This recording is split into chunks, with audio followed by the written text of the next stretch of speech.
આ સૈયારા મૂવીએ ગોઠી મારી બેટી કહાની ગજબની છે હો. વાપરવા તો એમ થાય કે ગળામાં ગુલાબજાંબુ ઠઠાઈ ગયો છે અને આમ જોવા જાય તો દિલમાં જાણે ઇમોશનલી તોફાન.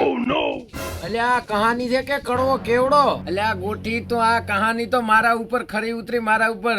મારી સૈયારા પણ ઓલું કહે છે ને કે દિલ છોરી જાય. દિલ છોરવાની વાત તો સોય ડાયરેક્ટ ડોક્યુમેન્ટ દાખલ કર્યા દિલમાં ડોક્યુમેન્ટ.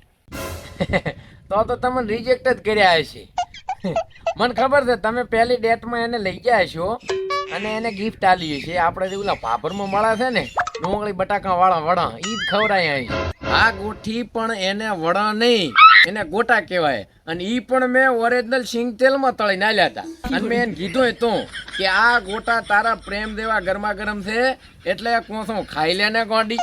તો પાકું તમને એની એમ કીધું હશે કે મન તો બળી ડોંગળીથી એલર્જી છે.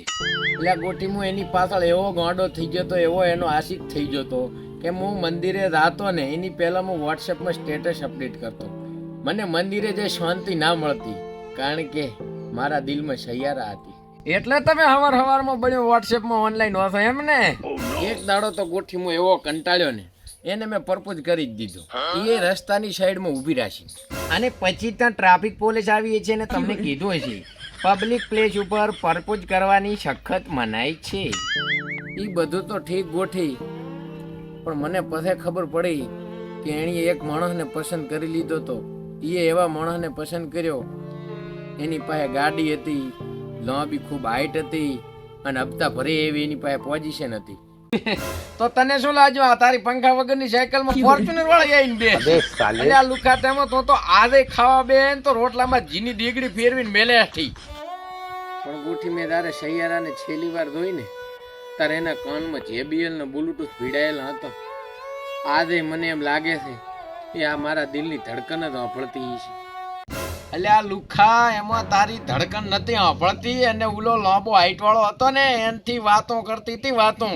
તો ગોઠી આ સૈયારાએ જિંદગીમાં મને એક પાઠ ભણાયો કે પ્રેમ બધા સૈયારા જેવા જ હોય છે.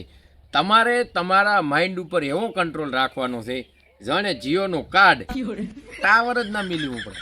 અને જો ગોઠી તમારું દિલ તૂટે છે તો પાછા શોખ કરું ફેંકવાના બે હતા ઓલા પાપરમાં થઈને ડોંગળી બટાકા વાળા થઈને વડા ખાધો વડા. તો મિત્રો આ હતી સૈયારા અને એના પ્રેમની કહાની. એની અંદર ઘણા લોકોએ રોઈને મોટા તળાવ ભરી નાખ્યા પણ આપણે રોવાનું થતું નથી. પ્રેમ કર્યો અને પ્રેમ ગાધો એનથી જો ભૂખ ન મટી હોય યાદ છે ને પાપરમાં ડોંગળી વાળા વડા થઈને ખાધો પણ બાકી પ્રેમમાં રોતા નહીં, હસતા રહો, હંમેશા ખુશ રહો. અમે કંઈકનું કંઈક નવું તમને હસવા માટે મોકલતા રહીશું. બાકી ચેનલની અંદર નવા હો તો સબસ્ક્રાઈબ કરતા જાજો. તો મળીએ નવા એપિસોડની સાથે. ત્યાં સુધી બધાને જય માતાજી.